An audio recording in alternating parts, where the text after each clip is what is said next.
Hello and welcome back to the Reactivist podcast. I'm Marlaina Schiavo. Former President Bill Clinton sits down with Joe Scarborough.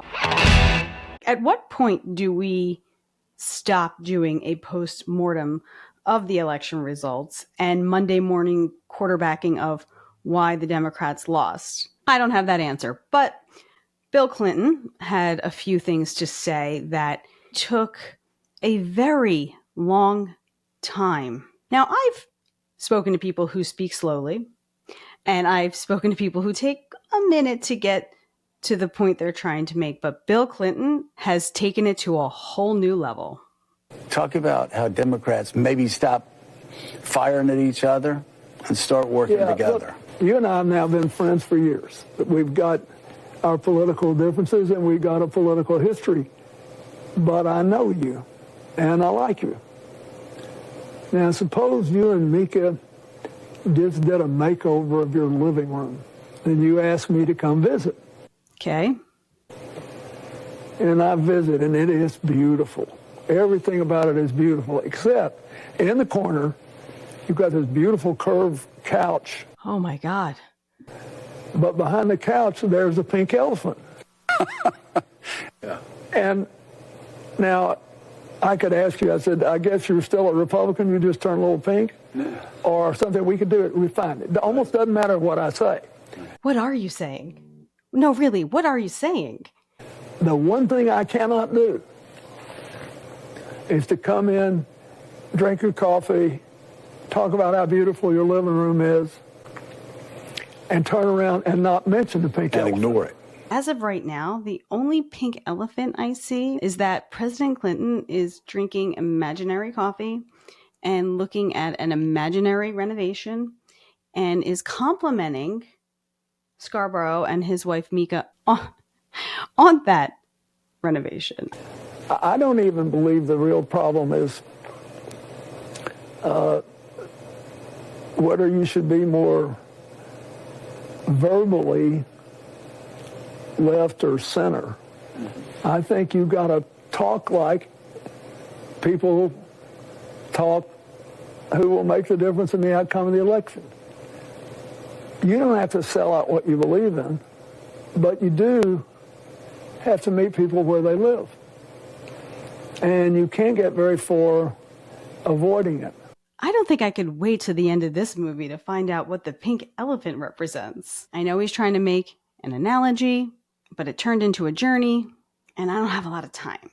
I think a lot of Democrats, a lot of people like me, independents, I was focused on Donald Trump's political rhetoric, his violent political rhetoric. I said, it sounded like fascist rhetoric to me. Oh my God, let it go, Joe. Just let it go. Combine that with January 6th, you combine it with everything else. I kept talking about that every day because for me, that was what mattered the most to me. Oh my God, he's still explaining. They give him perhaps too much credit for the fact that in the first 2.5 years or so of his presidency, the first time, the economy got better. I think the facts are that he inherited the end of the Obama era's recovery. Land the plane, President Clinton. Land the plane. But there was no inflation, and people felt it.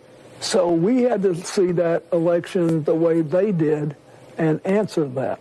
So when we didn't answer it, it was like we left the pink elephant in the living room. Okay, got it.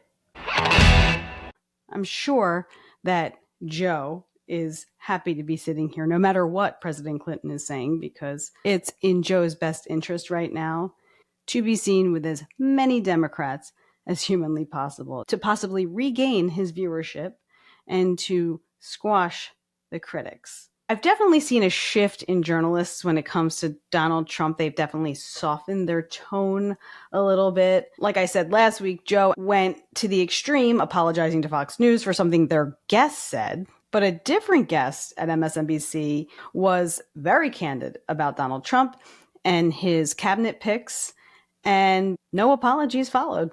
Take a listen. If you want to understand what's going on, think about the mafia.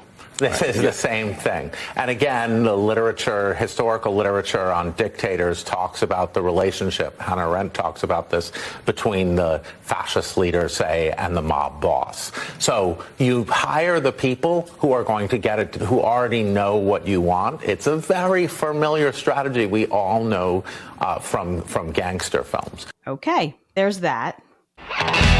It's the last time I ever watched Morning Joe, period.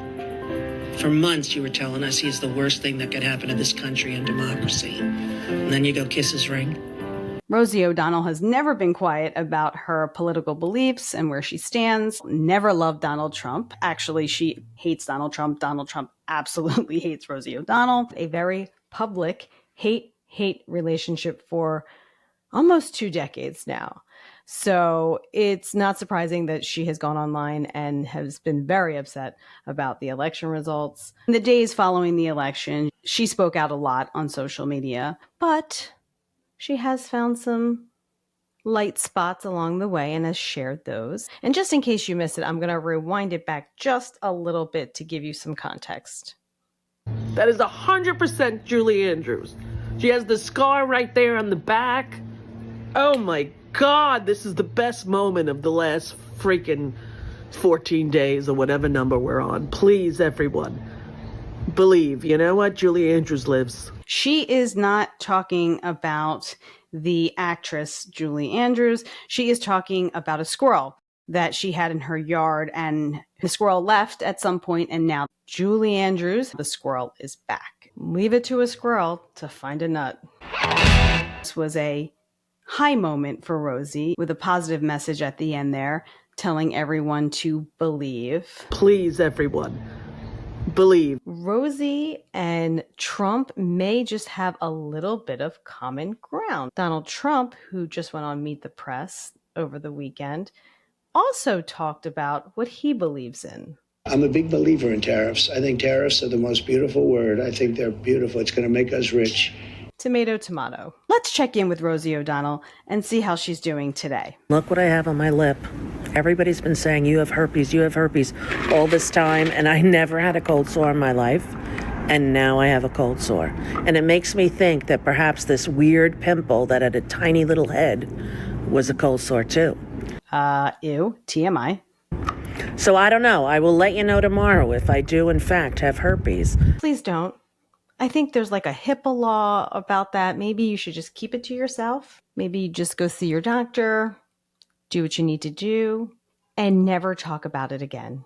Thank you in advance. You know, Rosie O'Donnell was extremely funny. I always was a fan of hers. I loved her movies. I loved her talk show. I liked her on The View back in the day. She really, really should just find her way back to comedy. I think she'd be a lot happier.